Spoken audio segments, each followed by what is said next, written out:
Salam, hər vaxtınız xeyir. Bugündən etibarən coğrafiya 7-ci sinif 2-ci hissə iş dəftəri ilə bağlı tapşırıqları izah edərik. Gəlin mövzu 4.1, yəni dəyişkən hava mövzusu ilə başlayaq. Birinci tapşırığımız Antarktida qitəsinə aid olan doğru və yanlış ifadələri işarələ.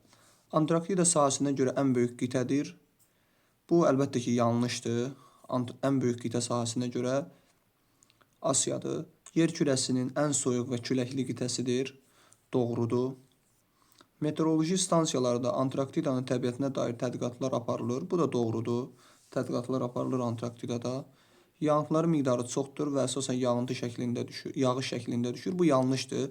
Buxarlama burada azdır. İstilik az olduğu üçün buxarlama da azdır və buxarlama da az olduğu üçün yağıntı çox yox, azdır. Antarktidadan hərbi məqsədlər üçün istifadə qadağandır. Əlbəttə ki, doğrudur. Antarktidada beynəlxalq müqaviləsinin əsas məqsədi dünyada sülhün qorunmasıdır. Xeyr, bu yanlışdır.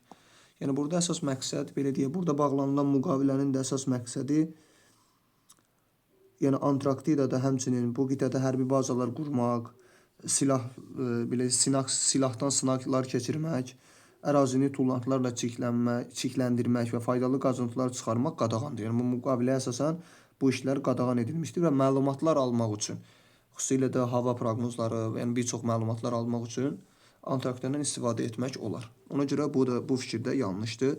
Şəkilləri təhlil edərək suallara cavab yaz. Birinci şəkildə belə deyək, yəni silahların sınaqdan keçirilməsini göstərir və onlar nəticəsində okeanlarda olan xüsusilə də partlayışları göstərir. İkinci şəkildə stansiyaların qurulmasıdır. Üçüncü şəkildə də xüsusilə də bu radioaktiv maddələrin istifadə edilməsi, yəni dənizlərdə radioaktiv maddələrin yoxlanılması məqsədilə, sınaqdan keçirilməsi məqsədi ilə, yəni belə deyək, həmin onu bildirir. Əslində burada 1 və 3 daha zərərli, 2 isə xüsusilə də tədqiqat aparmaq üçün qurulmuş stansiyalardır. Belə deyir ki, Antarktidada beynəlxalq müqaviləsinə görə hansı şəkildəki fəaliyyət mümkündür? Əlbəttə ki, burada ikinci, yəni stansiyaların qurulması. Antarktidada hansı fəaliyyətlər qadağan olunmuşdur? Nə üçün? Belə deyək, 1959-cu ildə BMT-nin təşəbbüsü ilə dövlətlər arasında Antarktida beynəlxalq müqaviləsi imzalandı. Bu müqavilə əsasında xüsusilə də qitədə yəni hərbi bazalar qurmaq, daha sonra silahları sınaqdan keçirmək. Həmçinin biz bura aid edə bilərik ərazini tullantılarla çirkləndirmək, faydalı qazıntılardan istifadə etmək, bütün bunlar qadağan edildi. Xəritədə göstərilən regionların adlarını yaz və onların xüsusiyyətlərini müqayisə et. Birincisi, Cənub coğrafi qütbü və onun ətrafı, yəni Antarktidanın ətrafı olan, yəni birə biz yaza bilərik. Antarktika, yəni biz buna Antarktika deyə bilərik. Cənub qütbü və onun ətrafı ərazilərinə, yəni Antarktida ətrafı ərazilərinə. 2 isə Arktika və yaxud Arktika, yəni Arktik ərazilər, yəni şimal qütbü və onun ətrafı olan ərazilərdir. Onlara aid xüsusiyyətlər dedikdə, yəni Antarktika dediyimiz kimi 60 dərəcə cənub enliyi və ondan cənubda yerləşən ərazilərdir. Bura aiddir. Həmçinin əsas qitə olan Antarktida materiki də Antarktikanın daxilində yerləşir. Arktika isə şimal buzlu okean və yaxud digər adı ilə Arktik okean və həmçinin Şimali Amerika, Asiya və Avropanın şimal hissələri daxildir. Digər dərsimiz hava şəraiti nədir? Atmosferə aid anlayışları uyğun ifadələrlə birləşdirir. Adi hava şəraiti, ekstremal hava şəraiti. Bildiyimiz kimi ekstremal hava şəraiti, yəni belə deyək, havanın müəyyən bir ərazide kəskin dəyişməsidir. Yəni belə deyək, yəni havanın kəskin şəkildə dəyişməsi. Məsələn, Bakıda yağış yağdı. Bu adi hava şəraitidir. Daha sonra xəzri küləyin nəticəsində neft buruqlarında qəza baş verdi. Artıq bu küləyin güclü təsirindəndir. Bu ekstremaldır. İstanbulda qar yağması nəqliyyatın hərəkətinə mane olmadı. Bu adi hava şəraitidir. Yəni qar yağdı, yəni adi havadır bu. Qubada dolu əkinlərə ziyan vurdu. Bu da ekstremal hava şəraitidir. Şəkildə təbiətdə suyun dövranı prosesi təsvir olunmuşdur. Sualları cavablandır. Yəni buradan günəş çıxdı, su buxarlandı. Buxarlanan su yuxarıya doğru qalxaraq buludları yaratdı. Buludlar küləyin vasitəsilə quruya doğru getdi. Təzədən yağış yağdı. Yağışlar, çay suları təzədən dənizə və yaxud okeana axdılar. Yenidən həm dənizlərdən, həm göllərdən yenidən su buxarlandı. Yəni bunu göstərir. Su dövranında baş verən prosesləri şəkil üzərində qeyd et. Yəni dediyimiz kimi buxarlanma oldu. Bulud yarandı. Külək buludu quruya doğru apardı. Həmçinin okeanda da yağış yağdı, yəni buludlardan.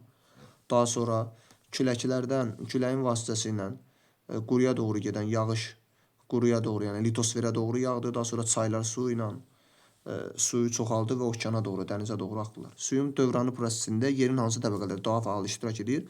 Burada atmosfer, hidrosfer xüsusilə də iştirak edir. Həmçinin litosfer də iştirak edir. Müəyyən ərazidə ekstremal hava şəraitinin yaranması yerin hansı təbəqəsi ilə bağlıdır? Hansı təbəqəsi ilə bağlı deyərkən, yəni ekstremal hava şəraitinin yaranması ən çox atmosfer təbəqəsi ilə bağlıdır. Çünki hava prosesi ümumilikdə hava şəraiti atmosfer ilə bağlıdır. Amma digər təbəqələr də iştirak edə bilər ekstremal hava şəraitində. Daha sonra 3-cü sualda havanın elementlərini müəyyən edərək cədvəli doldur. Havanın 3 elementi var. Bunlar temperatur, təzyiq, həmçinin rütubətdir. Rütubət. Şəkildə verilən hava məlumatlarına əsasən sualları cavablandır. İfadəki boşluğu doldur. Müəyyən ərazidə havanın gələcək vəziyyətinə aid tərtib edilmiş məlumatlar toplusu hava proqnozu adlanır. Buraya yazarıq hava proqnozu. Yəni müəyyən bir ərazidə havanın gələcək vəziyyətinə aid verilmiş, tərtib edilmiş məlumatlar. Hava şəraitinə aid məlumatlara görə cədvəli tamamla. Burada göstərilən şəhər Şəki şəhəridir. Burada göstərilib. Ona görə şəhərə Şəki yazarıq. Daha sonra tarix verilib. Tarixə baxsaq, burada 15 yanvar 2024-cü ildir. Yəni 15.01.2024. Temperatura baxsaq, hal-hazırda havamızdakı temperaturu bazar ertəsi günü olduğu üçün 12 dərəcə Selsi ilə olaraq götürər. İndi burada yəni 12 dərəcə Selsi olacaq. 12 dərəcə Selsi. Rütubətlilik yazılıb. Rütubətlilik burada yuxarıda verilmişdir. 70% olaraq verilib. 70% yazaq. Havanın vəziyyəti. Yəni havanın vəziyyəti buradan da göründüyü kimi buludlu, günəşli. Yəni az buludlu və günəşli havadır. Yəni açıq hava yaza bilərik bura. Hava proqnozu cədvəlindən sən aşağıdakı qrafiki tamamla. Qrafikə görə həftənin hansı günü qar yağmaq ehtimalı var?